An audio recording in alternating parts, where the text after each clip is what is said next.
Hello everyone, કેમ છો? હું ચાંદની દલાલ વિવાહ મેરેજ બ્યુરો અને એલિટ મેચ મેકર તરફથી આપનું સ્વાગત કરું છું. હમણાંનો સમય છે પ્રેમ ભર્યો, વેલેન્ટાઇનનો સમય. વેલેન્ટાઇનના સમયમાં તમે જોશો તો social media, Facebook, Twitter, Instagram દરેક જગ્યાએ તમને પ્રેમ ભર્યા મેસેજીસની આવન જાવન દેખાય છે. ખૂબ પ્રેમ ભર્યા મેસેજો આવી રહ્યા છે. હવે આજના સમયમાં પ્રેમ શું છે? પ્રેમ કોને કહેવાય? પ્રેમ કેવો પ્રેમ લાઈફ લોંગ રહે? એક બહુ મોટો પ્રશ્ન થઈ રહ્યો છે. એમ કહેવાય ને કે પહેલાંના સમયનો પ્રેમ કેવો હતો કે યુવક અને યુવતી એકબીજાની સામે જોઈને હસે એટલે પ્રેમ છે એમ લાગતું હતું.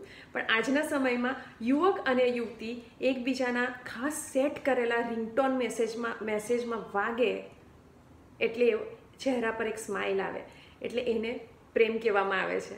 એનીવે, પ્રેમ સમયે દરેક વખતે જુદા જુદા સમયે દરેક વ્યક્તિ માટે જુદો જુદો હોય છે. દરેકની પરિભાષા જુદી છે. કોઈકના માટે પ્રેમ કંઈક છે તો કોઈકના માટે કંઈક છે, કોઈકના માટે લાગણી છે, કોઈકના માટે આનંદ છે. એટલે એની વ્યાખ્યા કે એની ડેફિનેશન આપવી કે એના વિશે કહેવું ખૂબ અઘરું છે. એના માટે જેટલું લખીએ, જેટલું કહીએ એટલું ઓછું છે અને અધૂરું જ છે. એટલે એના વિશે વધારે કંઈ કહી નહીં શકાય. પણ મેચ્યોર પ્રેમ એવો હોય કે તમને કોઈકની સાથે જીવન જીવવાનું ગમે, કોઈકની સાથે ઘરડા થવાનું ગમે, કે એની કરચલીઓને કે એના ગ્રે હેરને એન્જોય કરવાનું ઈચ્છા થાય દિલથી, તો એને સાચો પ્રેમ કહી શકાય, મેચ્યોર પ્રેમ કહી શકાય. પ્રેમમાં પડેલી વ્યક્તિ કે કોઈ પણ સંબંધમાં પડેલી વ્યક્તિને એકબીજાની સાથે જીવવાની એક ડિઝાયર હોવી જોઈએ. એકબીજાની સાથે કોઈ પણ પરિસ્થિતિમાં જીવશું જ, સાથે જ રહીશું એવી ચોઈસ હોવી જોઈએ. ત્યાં એ સંબંધોની મેચ્યોરિટી હોય, એ સંબંધોના મૂળ ઊંડા ઉતરેલા હોય.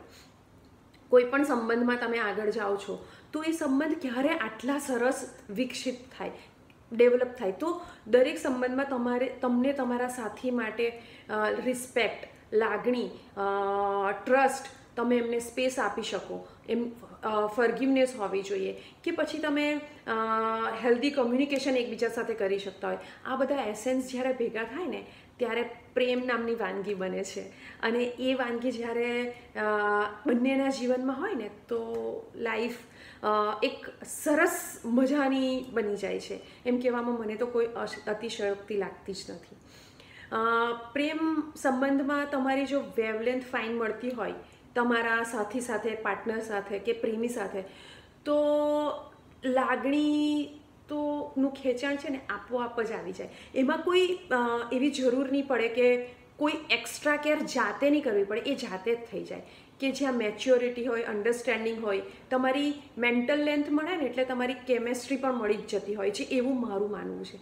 કેમ કે હું આ 14 વર્ષથી આ જ કામમાં જોડાયેલી છું. એટલે મને ખ્યાલ છે કે કેવી વ્યક્તિઓ એકબીજાની સાથે જોડાય તો સારું જીવન જીવી શકે, હેલ્ધી જીવન જીવી શકે.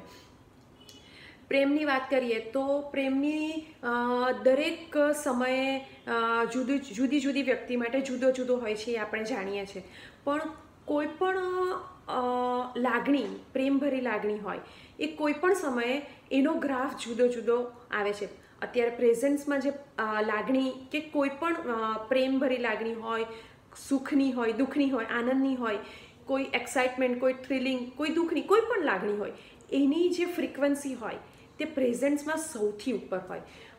તમે પાછળ ફરીને તમારી એ જ લાગણી પાછળ ફરીને જોશો તો તમને એ વખતની લાગણી અને પાછળ ફરીને જોતા લાગણીને અત્યારની લાગણીમાં બહુ ડિફરન્સ લાગશે. અને એવી જ કોઈક લાગણી તમે ભવિષ્યમાં કલ્પના કરો તો તમે એ લાગણી વિશે કંઈ તમને ખ્યાલ જ નથી આવતો. એટલે ઠીક છે, એમ ઇઝી વેમાં લાગે.